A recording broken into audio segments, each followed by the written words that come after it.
Senhoras e senhores, bom dia, boa tarde, boa noite, sejam muito bem-vindos aqui a mais um episódio, o quinto do podcast Crescer Acelerado, com este ser que vos fala, Ed Moraes. É um prazer ter vocês aqui de novo. Já aproveitando, segue aí, se inscreve no canal, ativa as notificações aí do canal para você não perder nenhum episódio.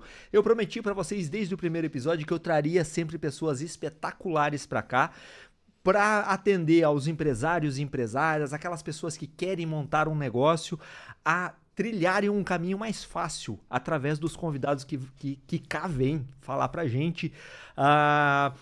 Pessoas extremamente inteligentes, pessoas que realmente trilharam um caminho de sucesso e que podem ajudar você que está querendo seguir esse caminho também a pegar uns atalhos aí, pegar o caminho das pedras, né? Vocês lembram que a gente teve lá o Thiago Alves, que foi um sucesso absoluto, tivemos a Nivalda e o Wilson Stolf, que foi espetacular também, o mais visto até agora lá dos nossos episódios. Nós tivemos o Anderson Farias falando sobre comunicação, como que o empresário e empresária deve se comunicar, e na semana passada nós tivemos o Diego Correia falando aqui sobre performance, como você melhorar a sua performance. E para não perder o jeito, eu tenho hoje aqui um convidado super especial, um empresário que começou lá do zero, como a maioria de todos os empresários brasileiros, que começou do zero, uma empresa pequenininha e que hoje vem se destacando no mercado aqui na região, aqui em Santa Catarina. E eu vou deixar para ele se apresentar. Para vocês, senhoras e senhores,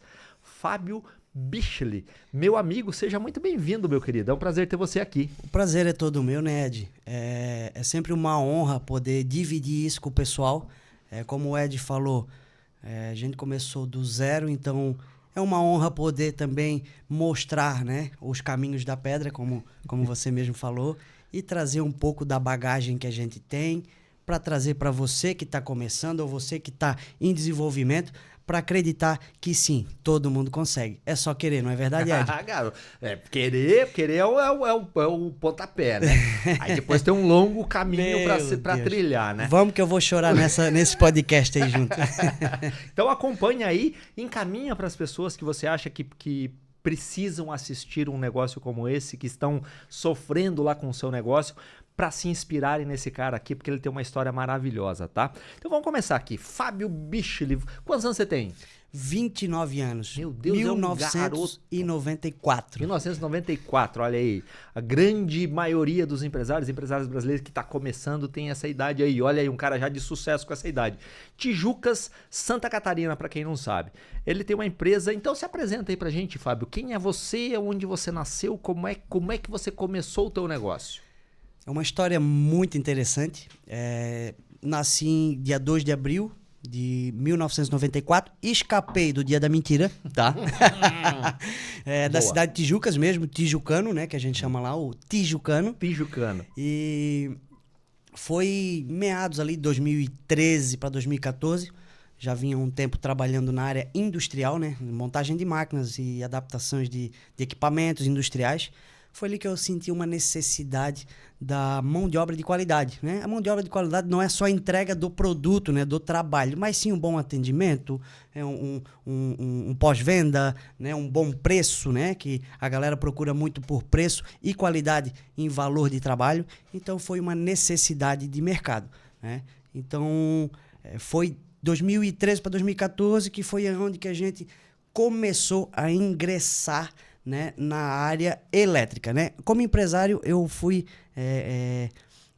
eu me sabotei um pouco, então eu virei um empresário faz exatamente uns 6 a 7 anos de fato, né, Ed? Então, a tua empresa tem lá 7 anos, mais ou menos, como empresa efetiva do jeito que se fala por aí. É uma empresa, então, de instalação elétrica industrial predial, isso daí, né? Isso. E qual que é a tua formação nesse sentido? Hoje eu sou técnico em eletrotécnica, técnico em eletromecânica e mecânico de usinagem, né? Ingressei na área por obrigação, Ed. Eu sou o cara que eu não gosto muito de ter que estudar, de botar a cara no livro. Eu sou muito prático. Então, na época que eu, de 13 para 14 anos, eu fazia a escola técnica, né? Fazia o Senai. Tinha que estudar de manhã, de tarde e de noite, tinha o horário vago. Só que eu não era o cara de estar com a cara no livro pedir para sair para estudar numa escola pública e dizer: mãe, eu quero trabalhar. Tu vai trabalhar, mas tu és obrigado a fazer um curso, né? Tu és obrigado a estar ocupado pelo menos de manhã, de tarde e à noite, né? Tempo livre, então de fato eu tive que baixar a cabeça e fazer. Obrigação foi onde que foi a mecânica de usinagem, que aí fiz tornearia, né? Parte de fresa, tornos, solda, caldeiraria, então a parte bruta, né? Então da parte mecânica. Foi dali que me despertou a vontade de ir para a elétrica. Por quê? Porque eu tinha um eletricista dentro dessa empresa que eu trabalhava, que ficava dentro de uma salinha com ar-condicionado, limpinho, bem bonitinho, e eu todo sujo. Olha aí, ó. A malandragem faz a pessoa mudar completamente de carreira, olha só. Exato, exatamente. Então foi nessa virada de chave, pela obrigação de pai e mãe, que aí eu senti o prazer de fato, né? O que é ter uma empresa e sentir uma necessidade de entregar um produto de qualidade. Beleza, você trabalhava lá numa empresa com usinagem e tal, viu lá os técnicos de elétrica todo bonitinho dentro da salinha de ar-condicionado, achou que esse era um caminho fácil para seguir. Que era um caminho fácil. Aí você foi estudar elétrica ou como é que foi?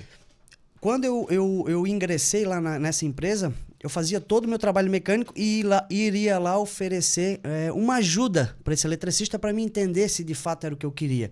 Ali eu senti a necessidade. 3 ou 4 meses ajudando ele, fazendo um bom trabalho, senti a necessidade de fazer o curso.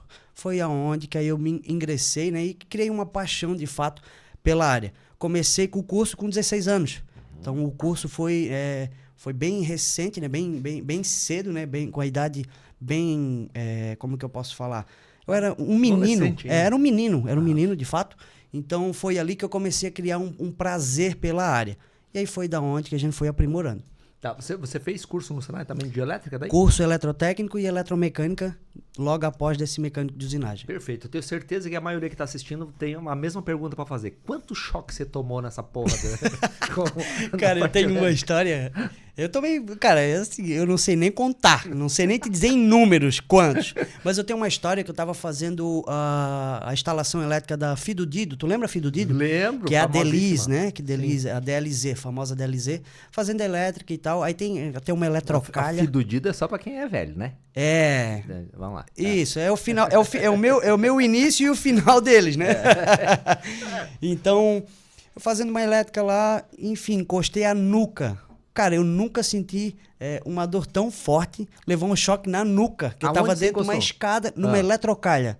Mal instalada, não era, claro, da nossa empresa, e a gente tava fazendo adequação. Cara, levei um choque, Ed, que eu cheguei a cair da escada. A escada era baixinha, mas de lá pra cá, eu entendi a gravidade da área, né? Eu gosto da área, né?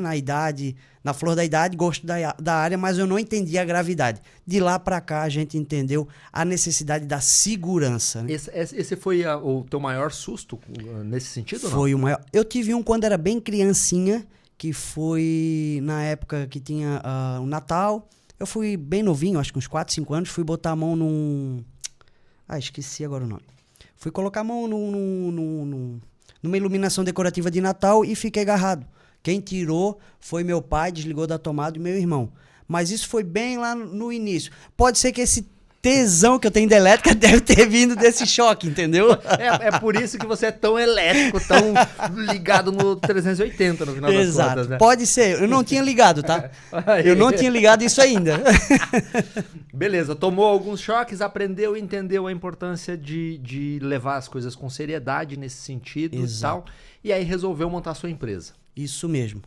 Em agosto de 2014, nasceu a Bichli Automação, né? Instalações elétricas envolvendo somente indústrias, né? Instalação de fábricas, depósitos e comerciais. Tá.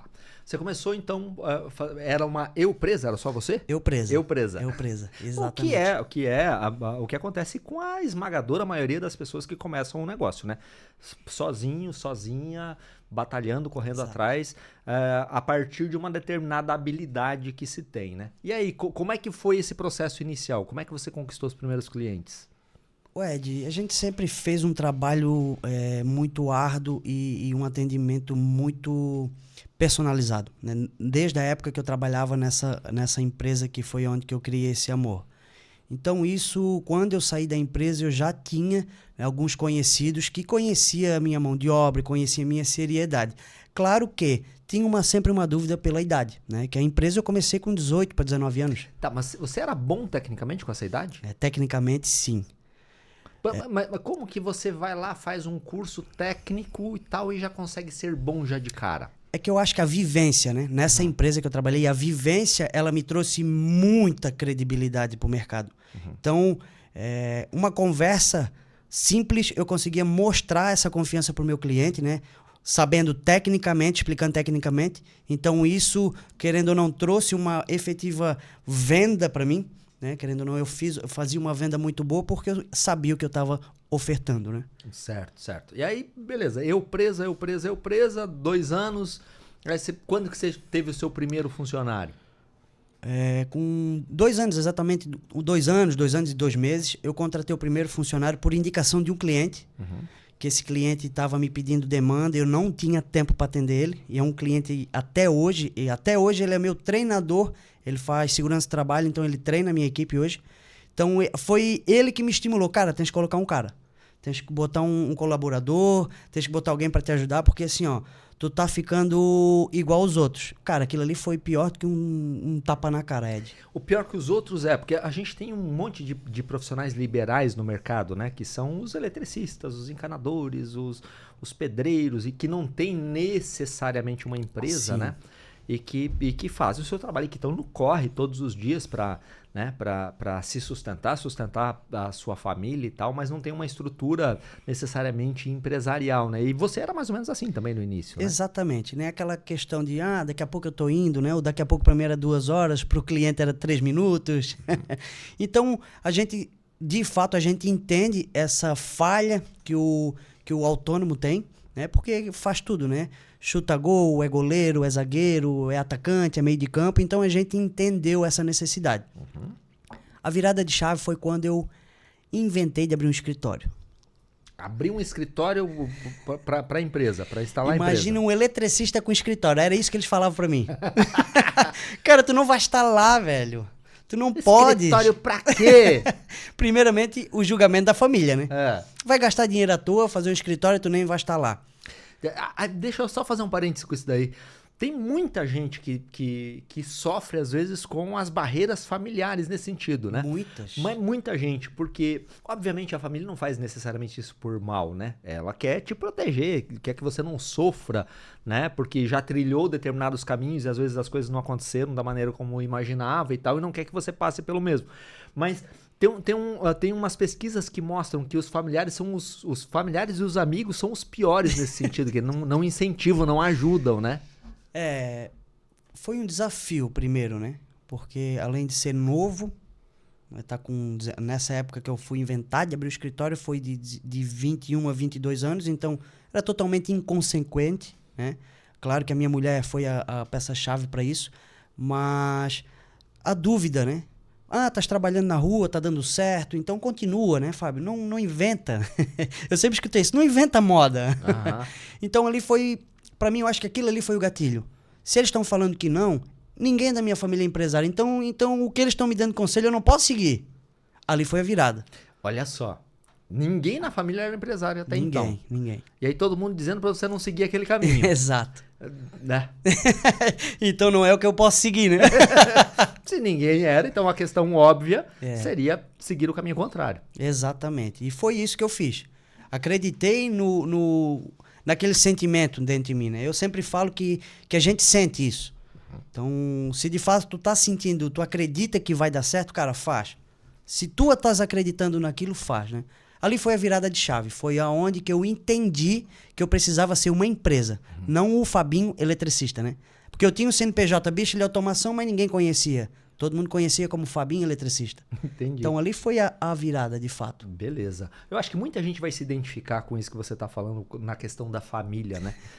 De tentar te prender de alguma forma, não deixar você sair fora daquilo que eles imaginam que é o melhor e tal. E às vezes a gente, para poder chegar a lugares diferentes, a gente tem que trilhar caminhos diferentes. Não pode ser o mesmo caminho, né? Com certeza, com certeza. Beleza. Virou empresário, começou a contratar as pessoas. Mas até quando foi lá as pessoas te viam como Fabinho Eletricista?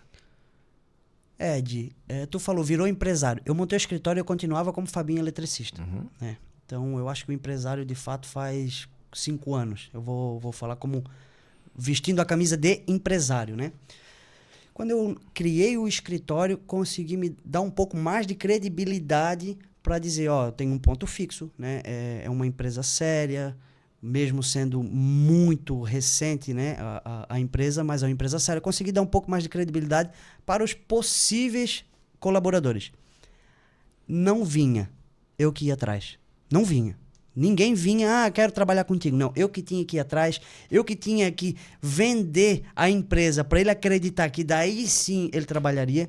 Então, de fato, a empresa ela procurou colaboradores durante os 4 primeiros anos da empresa. E você se frustrava porque as pessoas não queriam trabalhar contigo? Muito, porque eu sabia do meu potencial. Né? Eu sabia o que eu iria ter no futuro, mas ninguém acreditava. Né? Eu sempre falo uma coisa, a idade ela atrapalha um pouco na credibilidade da venda. Né? Então, isso, para te ver, o meu primeiro colaborador tinha 40 anos e eu tinha 19. Uau. 19 para 20. Então, isso já foi uma trava, foi uma crença que eu mesmo tive que quebrar em mim para depois eu conseguir vender isso para ele. Então, de fato, vai passar muito trabalho para quem está começando, para os primeiros colaboradores, para quem eu sempre falo da época do fio do bigode, né? De honrar com aquilo, então a gente sempre tem uma insegurança para aquilo. Então, de fato, Ed, foi muito difícil para mim me vender para o colaborador. Né? Vender meu profissional, vender a minha empresa, vender a estrutura que eu queria criar, porque eu não tinha nada. Tinha um carrinho, né? O famoso Uno Turbo, com a escada em cima. O poderoso. O poderoso Uno, que acredito que todo mundo aqui deve conhecer. Então era só um uninho, caixa de ferramenta e a vontade de vencer. Né? E, beleza, 5 anos que você se considera empresário, tá?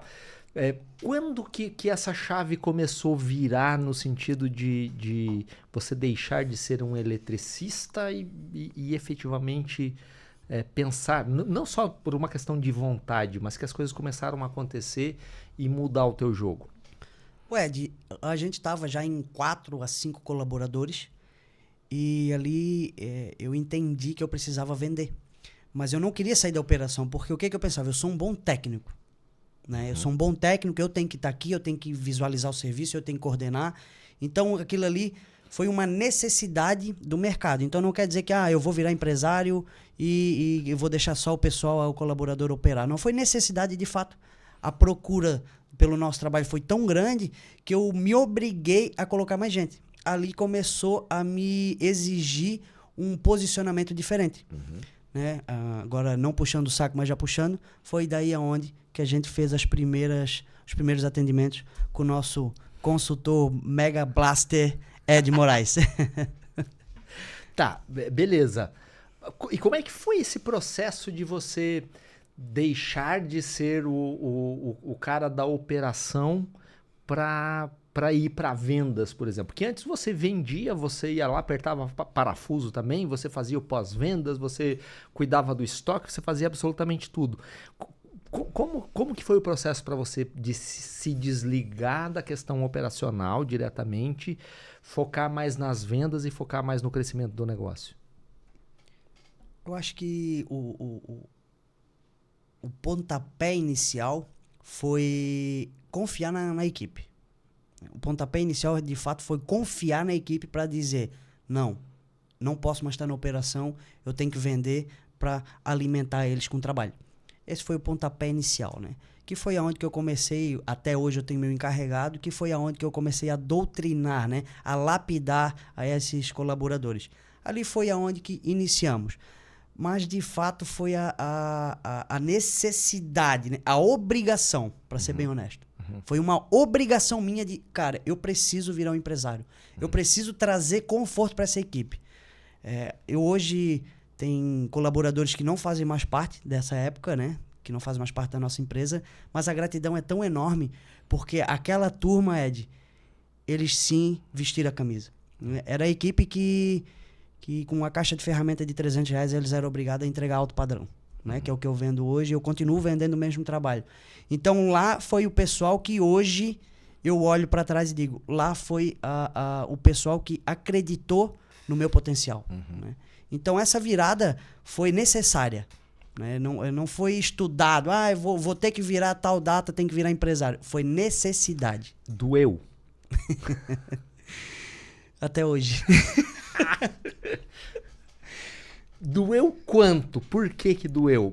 Porque assim, todas as pessoas que estão nos assistindo, que são pequenos empresários, passam exatamente por isso, entende? E eu tenho certeza absoluta que estão se identificando com a sua história nesse sentido. Doeu quanto e por que que doeu? Eu acho que não tem como mensurar, tá? O porquê que doeu. A questão da criação, crenças limitantes, né? Eu vou abrir uma coisa que em nenhuma entrevista eu fiz. A minha família tinha um preconceito um pouco exagerado em questão de pessoas de poder, né? Pessoas de poder que a gente fala, pessoas de muito bem, bastante poder aquisitivo. Se tem muito dinheiro, enganou alguém, ou tá passando a perna em alguém. Ou é sujo, né? Ou vem de algum lugar que não é de boa fé. Isso eu acho que foi uma maior dor. Porque quando eu comecei a entender que eu poderia ter poder aquisitivo, eu mesmo me sabotava. Entendi. Eu mesmo me sabotava. Tu vê que isso, pra mim, é uma dor até hoje estar falando, porque eu trabalhei muitos anos na minha mente mesmo para dizer, não, eu tô onde eu tô por mérito, né? Meritocracia, eu gosto muito de falar isso dentro da empresa. Então, isso de fato.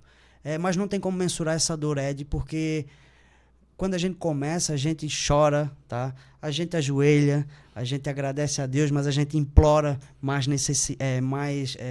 oportunidades. Então, a dor, de fato, ela é muito emocional, né? Não tem como eu mensurar essa dor, porque, cara, eu acredito que todo mundo, se eu for perguntar hoje para qualquer micro, pequeno ou grande empresário, não tem como mensurar essa dor. Não existe uma unidade de medida para isso. Né? Porque a gente não é talhado para ser empresário, né? E essa questão que você falou me chamou muita atenção, de que a sua família pensava nessa questão de que dinheiro é algo... Você só ganha dinheiro se você faz alguma coisa errada. Ela não é uma questão da sua família, é uma questão do brasileiro médio, cultural, no né? geral, cultural, né? Que é muito ruim, Sim. né? Porque você passa a não se sentir necessariamente merecedor daquilo que você está construindo com o seu suor, com o seu esforço, com o seu conhecimento, né? E isso acaba gerando aquilo que você falou, uma autossabotagem para você não chegar a algum lugar. Ele vira uma cadeia, né? Tu fica preso dentro de uma cúpula que de fato não existe, e sim é o que eles suspeitam. Então, essa cultura, essa crença, essa criação que você ganha, ela te prende, né? Então, assim, Ed, eu aprendi isso faz pouco tempo. Então, esses poucos anos que eu aprendi foi onde que a gente acelerou mais o crescimento da nossa empresa. E como é que foi o processo? Beleza, você saiu do processo operacional, foi mais para o processo de vendas e tal. Como é que você lida com os nãos? Porque para ser vendedor, e toda empresa só sobrevive com vendas, ela existe por causa das vendas, mas todo vendedor tem que ter uma resiliência absurda, porque de cada 50, 20, 30 clientes que batem nas portas, a esmagadora maioria vai dizer não para você. Como é que você aprendeu a lidar com os nãos? O não, para mim, é o motivo de estar correndo atrás. Combustível. É o meu combustível de correr atrás e de mostrar para aquele cara que me disse não, que um dia ele vai me dizer sim. Né? Eu tenho um exemplo nítido, que foi um dos clientes que eu fiquei 5 anos tentando trabalhar para ele. E depois de 5 anos e alguns meses, ele bateu na minha porta e disse: preciso de ti. Preciso de ti. A gente já sabe do teu trabalho, a gente já sabe da tua organização, mas eu sou obrigado a trabalhar contigo. Eu, como assim? Porque eu que vendia, não ele que veio. Como assim? Não entendi. Ele disse: Fábio, entendi o teu valor. Entendi o valor da tua empresa. E não foi por ti me vendendo, e sim pelo que eles me venderam. E essa questão da venda, do não, Ed, eu achei que esse cliente eu tinha perdido. Uhum. Então eu provei pra mim que eu era melhor do que ele tinha falado. E aí ele notou isso visivelmente na boca dos meus parceiros, dos meus clientes. E aí sim ele voltou atrás e disse sim, né? Você passou 5 anos levando um não na cara dele. Do mesmo cliente. Do mesmo cliente. E de repente ele virou e te disse sim. Então o não para você é combustível. 100% combustível. Olha aí, tá aí uma dica espetacular para você que bate na porta do seu cliente diz não. Essa história é maravilhosa por isso, entende? Porque todo mundo que tem uma empresa, todo mundo que é vendedor, sabe que a quantidade de nãos é sempre muito maior que a quantidade de sims, né? A grande questão é você não desanimar no meio do caminho, né? E a gente desanima, né? É inevitável. Eu falo de coração aberto que às vezes a gente procura ajuda de amigos, né? Poxa, eu duvido quem está escutando isso que nunca pensou em desistir. Eu sempre falo e falei pro Ed já algumas vezes: vou vender tudo e vou vender miçanga na praia. Desculpa a expressão, pessoal, foda-se o resto. Falou algumas vezes. Eu chegava na empresa dele uma semana, ele tava numa euforia maravilhosa. Pô, a semana foi boa pra caramba e tal. Eu chegava na outra semana e falava assim: vou vender toda essa merda e vou embora pra Austrália. Porque vou mudar lá e vou vender miçanga na praia lá na Austrália que eu vou ganhar muito mais com essa porra. E é verdade, pessoal. Isso fiz... Olha, eu acho que não... Uma mão não dá pra contar, né? Não. Foi várias vezes. Então isso, de fato, ela é um problema do empresário. Né? Que é onde que também a gente dá uma atrasada, né, com essa insegurança. Mas eu acho que essa insegurança faz a gente repensar a estratégia, faz a gente repensar a estrutura que a gente tem, para daí sim a gente avançar um novo passo. Né? Legal. E a gente sabe, são números do Sebrae, que 85% das empresas fecham as portas em até 10 anos. Então é um número assustador. Assustador. E quando você vai investigar mais a fundo por que as empresas morrem, especialmente as micro e pequenas, né? A grande parte, a esmagadora maioria das vezes é por problemas de gestão. Beleza, você é um bom técnico, um bom eletricista que de repente vai para a parte de vendas para fazer o seu negócio crescer e tal, mas como é que você gere isso tudo? Como é que você trabalhou a gestão financeira, de custos, de estratégia comercial, de marketing, de pessoas e tal? Como é que você aprendeu gestão nesse caminho? Ed, eu me encontrei na venda, no comercial. Né? Nesse processo, eu entendi que eu não gostava de executar, e sim eu gostava de fechar negócio. Uhum. Então ali eu sou bom nisso. Eu sou um bom técnico, mas eu sou bom de venda. Uhum. Eu efetivo uma boa venda, né? Eu trago um conforto para o cliente. Ali eu entendi isso. E com a ajuda de nosso, né? Vamos lá, mais uma vez, do nosso consultor, ele de fato ele mostrou isso, ele conseguiu destrinchar esse lado excelente, né? Como um empresário ou como um profissional. De lá para cá, eu entendi que eu não sou bom em tudo. Uhum. Cara, eu sou bom em venda. Mas gestão financeira? Não sou bom. Organizacional? Não consigo. Eu não tenho essa expertise. Ali eu entendi que eu precisava de bons profissionais. Uhum. Né? De lá para cá eu comecei a estudar gestão de pessoas. Porque isso influencia direto na minha venda. Uhum. E traz um certo conforto para mim poder entender, né? Na expressão facial, se eu estou vendendo bem, se não estou, né? Aquele conforto que o vendedor tem que ter para trazer essa efetiva venda. E aí sim, a gente entendeu que a gestão de pessoas é o segredo do sucesso. Senhoras e senhores, ouçam isso. Qual é o segredo do sucesso? Gestão de pessoas. Eu sonho muito grande. Se o sonho é grande, eu preciso de pessoas. e se eu preciso de pessoas, eu tenho que lidar com elas. Mas não é lidar, não é mandar.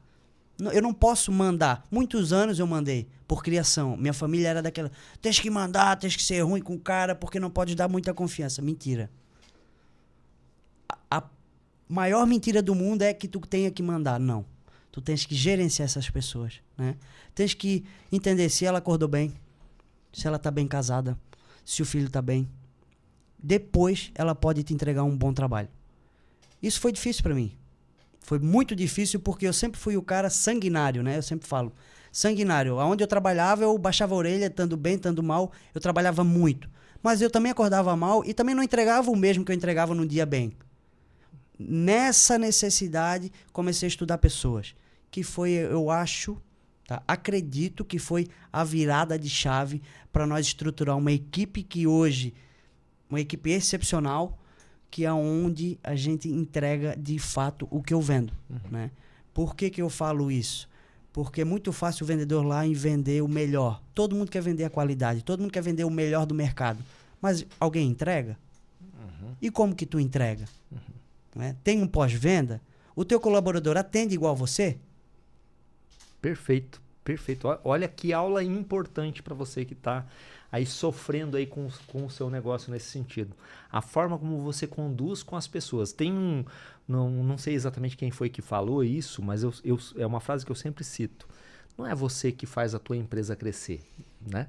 A tua função não é necessariamente fazer a tua empresa crescer. A tua função é criar um time muito foda. E esse time foda que vai fazer a tua empresa crescer. Porque você tem uma limitação de gestão de pessoas. 5, 10, 15 pessoas. Então você precisa formar um bom time, um bom exército nesse sentido, para que eles elevem a sua empresa para um outro patamar. E você aprendeu esse jogo aí nesse caminho. Exatamente. Até tô falando em formar um bom time. Hoje, meus líderes foi as pessoas que eu operacionei com eles, né? Eu estava lá na operação de fato e consegui mostrar o que eu entrego. Porque se eu vendo uma coisa, eu tenho que entregar aquilo. Então, hoje, meus líderes, eles sabem o que eu gosto.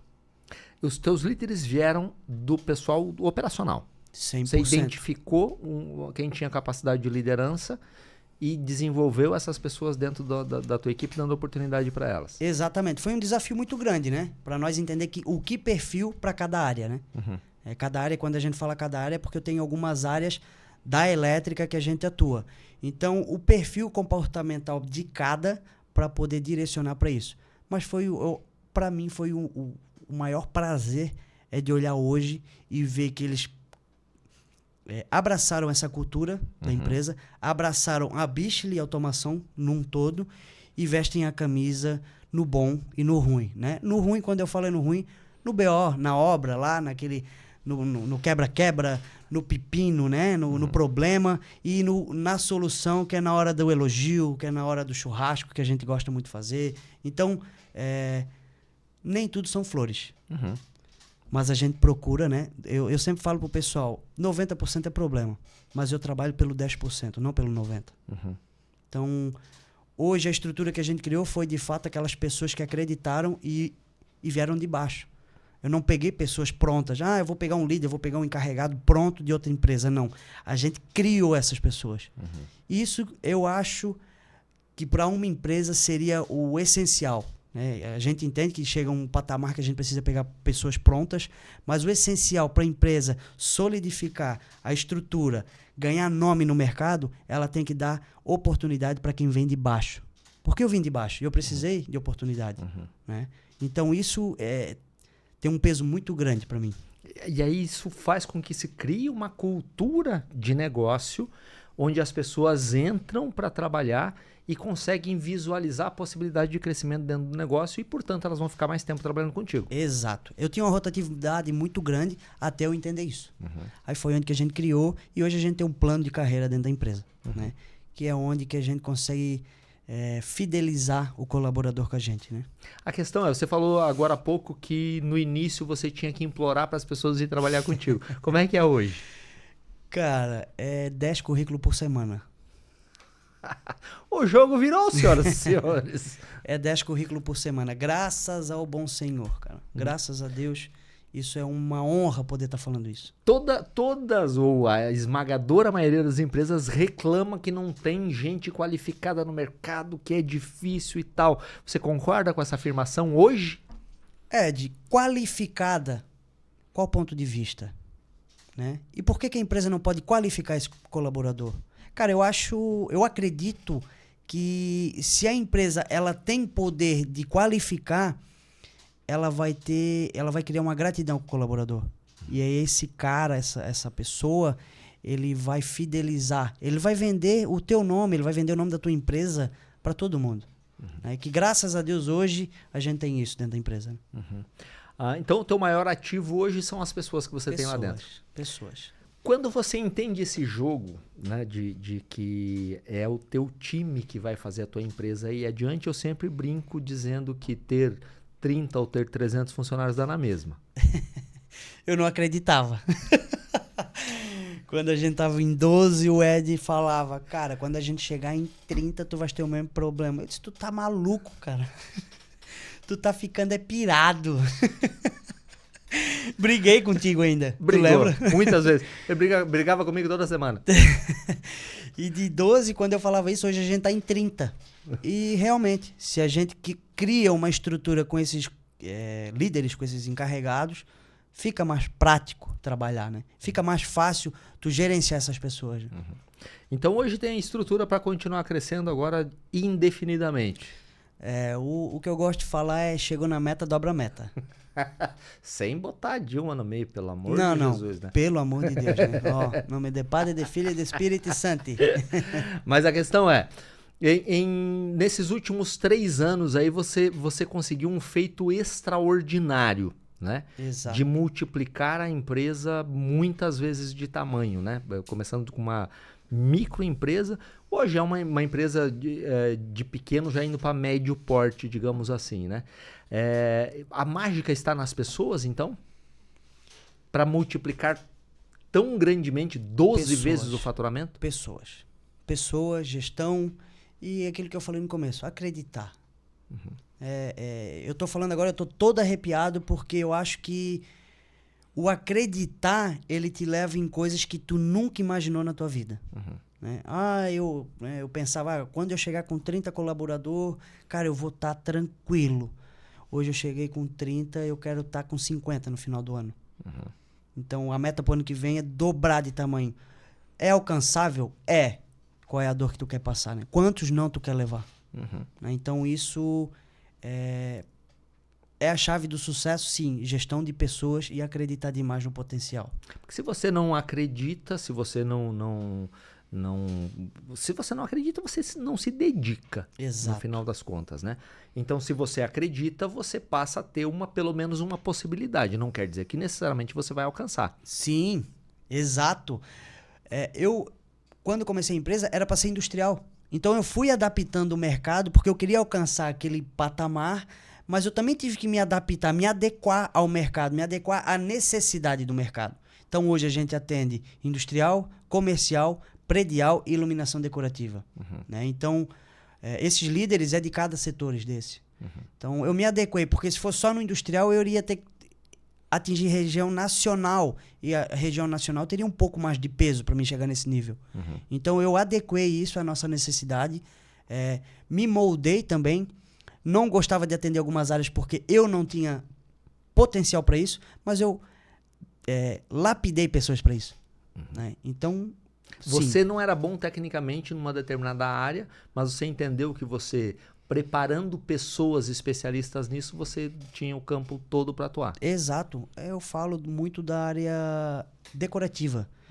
Eu nasci dentro da indústria, bruto, né? Coisa mais bruta, mão suja, andando mais sujo de pó. E a decoração não, é trabalhar com luva, tem que ser mais paciente, não tem tanta produtividade, né? Não é tão ágil. Então eu tive que me moldar, fiz algumas decorações, errei muito, errei muito mesmo na decoração por não ter esse feeling da decoração, mas quando eu vi a necessidade, a gente foi treinando, e hoje a gente entrega o que eu vendo, a qualidade, de fato. Beleza. A decorativa, a iluminação decorativa, para quem não entende, é pegar um apartamento de frente para a praia em Balneário Camboriú Isto mesmo. e fazer iluminação com LEDzinho, com umas lâmpadas que vieram lá da Suécia, sei lá da onde e tal, para deixar o negócio lindo. Lustre, perfis de LED, acabamento em gesso, né? Tudo que envolve elétrica dentro de uma decoração de uma loja, de um apartamento, de uma casa. Iluminação cênica, né? Que a gente faz, iluminação, um exemplo, a gente fez um ginásio, a gente tem aquela luz colorida. Enfim, essa parte da decoração, de fato, é isso, tá? Perfeito.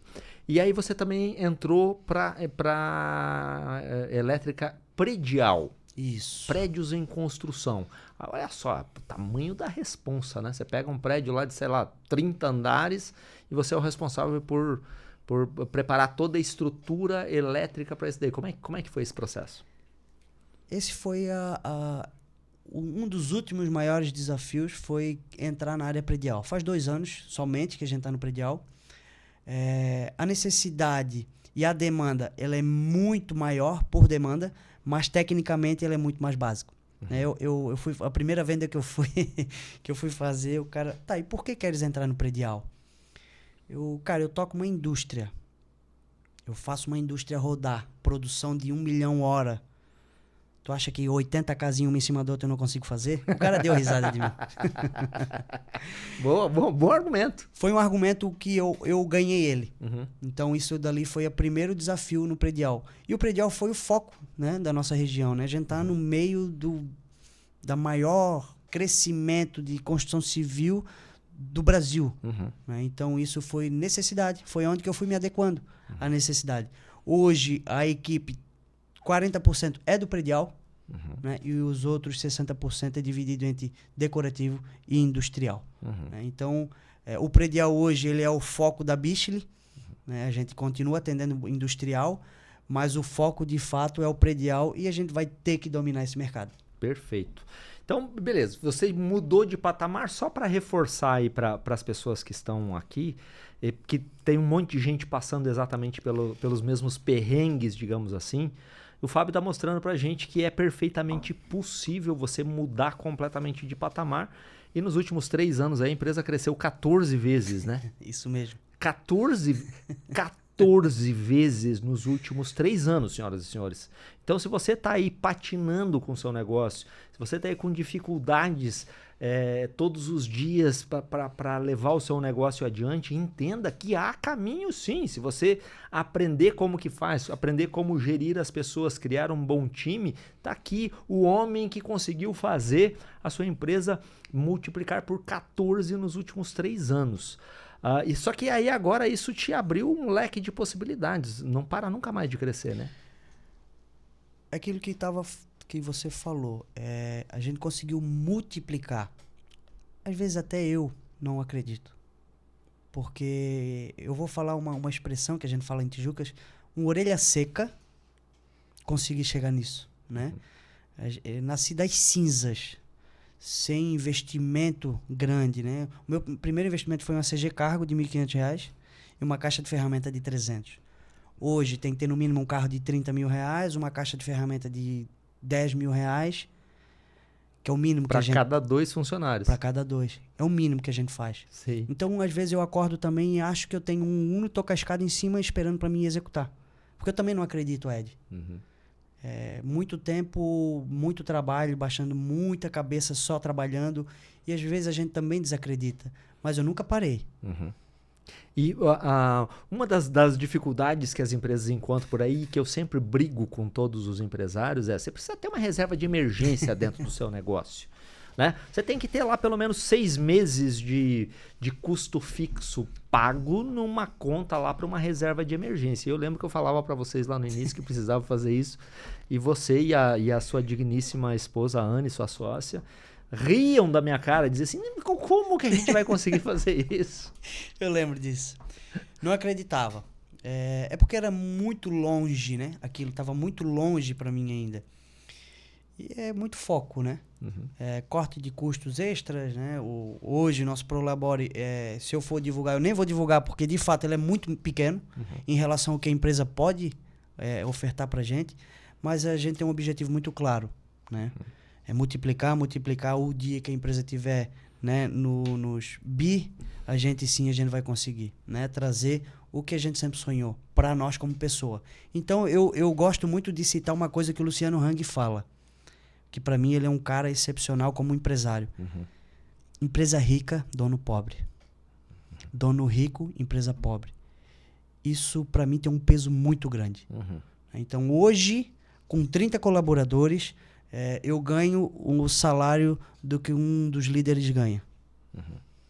Eu ficava indignado também. Puta merda, girando uma grana e eu ganho igual o cara. Mas eu hoje acredito que o cara tem que ganhar mais do que eu. Porque ele tá lá, ele é meu escudeiro, cara. Ele é o cara que tá levando o rojão todo, a porrada toda. Então ele tem que ganhar bem.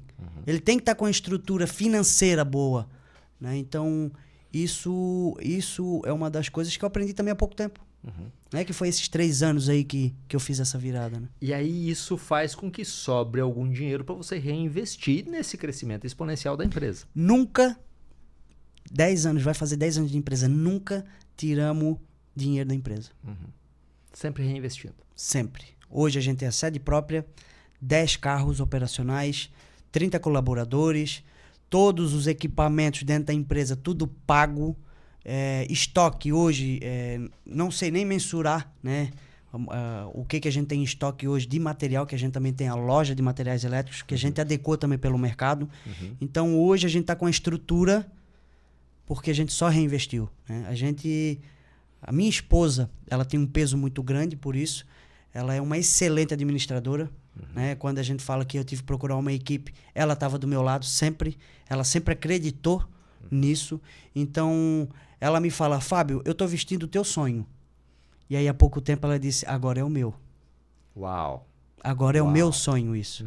Então, isso teve, como eu falo, eu tive um suporte muito grande da minha esposa, né? Porque eu não tive a mãe dizendo, filho, vai dar certo. Ela também ficou na dúvida. Hoje ela incentiva, mas todos da minha família ficaram na dúvida. Por errar, para não sofrer, né? Para não passar trabalho. Ninguém quer. Hoje eu tenho uma menina de 3 meses. Eu não quero que ela passe trabalho. Mas eu sei que o desafio é dar a cara a tapa. Vai, né? Tem que empurrar para ir. Deu errado, volta. A gente te segura. Então, eu tenho um orgulho muito grande, né? De ter conhecido o Ed, de ter me moldado como, de fato, empresário, ter posicionado um pouco da minha marca. A minha esposa, ela é hoje a sócia da Bichli, mas ela é dona da minha vida, né? Hoje ela é a dona da minha vida. Isso é uma declaração de amor espetacular. Não sei, a gente vai fazer um corte depois.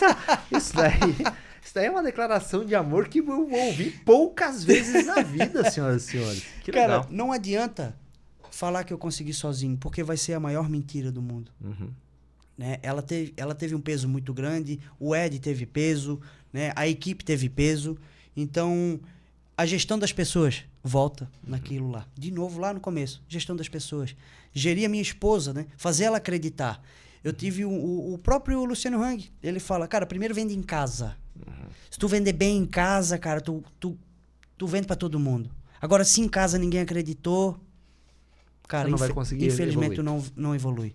Então isso tem um peso muito grande, que a minha esposa hoje, como eu falei, que ela é a dona da minha vida, e agora muito mais a minha menina, a Aurora Bichli, de 3 meses, que ela é dona da vida dela e da empresa. Eu brinco que ela é a CEO da empresa, ela que manda naquela porra toda. E ela já acompanha as reuniões, tá? Acompanha mesmo. E agora a gente está se encaminhando para o final aqui da nossa conversa, Fábio. Então, só fazendo uma recapitulação aqui para as pessoas.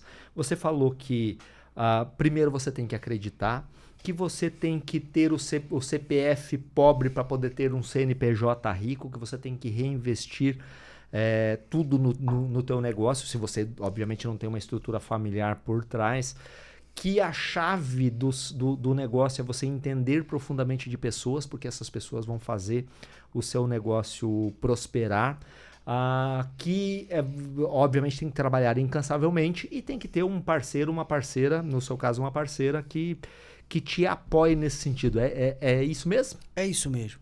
É isso. Essa é as chaves do sucesso.